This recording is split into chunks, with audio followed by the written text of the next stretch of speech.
Buenas noches, mi nombre es Carlos Arturo Díaz, soy estudiante del primero A de Mecánica Automotriz del Instituto Superior Tecnológico ISMA.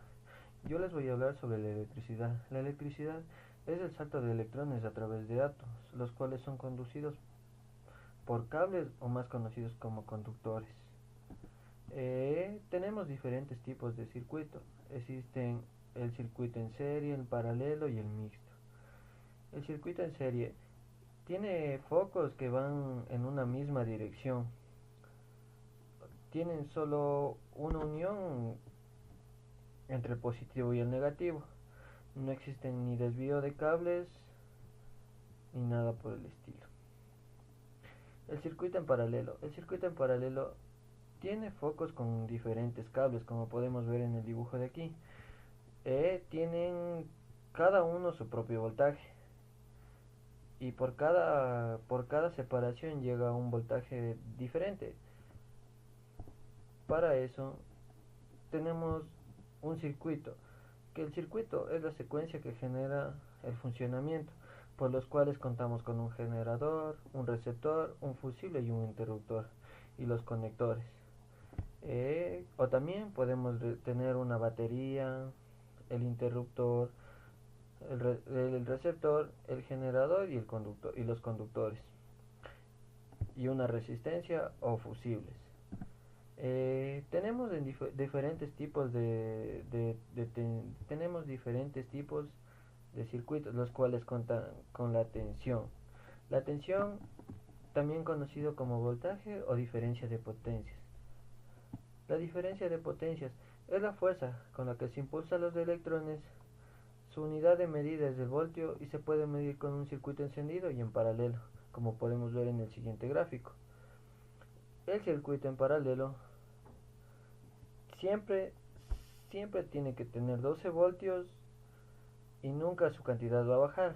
O sea, por cada resistencia, por cada foco, pasan 12 voltios.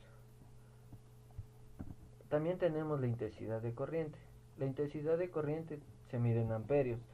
También es la cantidad de electrones que pasan por un conductor en determinado tiempo, sometidos a una tensión.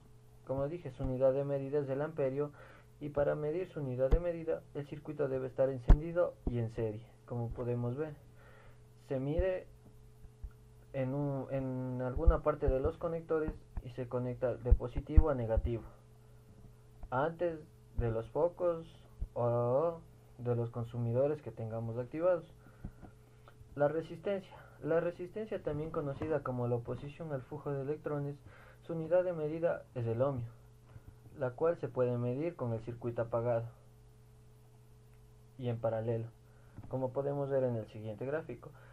La batería siempre debe tener 12 voltios, por lo tanto el voltio nunca va a cambiar, pero el ohmio se mide en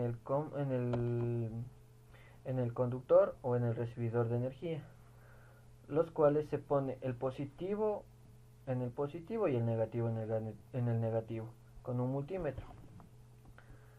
La fuerza electromotriz inducida. La fuerza electromotriz inducida es la que genera una fuerza de energía eléctrica, tal como puede ser una batería o un generador, como podemos estar hablando de un motor eléctrico o un generador de voltaje, los cuales ayudan a que la corriente fluya. También la fuerza electromotriz inducida se la conoce como ley de Faraday. Siempre que hay un movimiento relativo entre el imán y el circuito de la espiral, se genera una corriente en el circuito. La caída de tensión es donde se pierden los receptores, o sea que el voltaje varía porque los receptores consumen energía y no toda la batería que llega vuelve a regresar a la batería.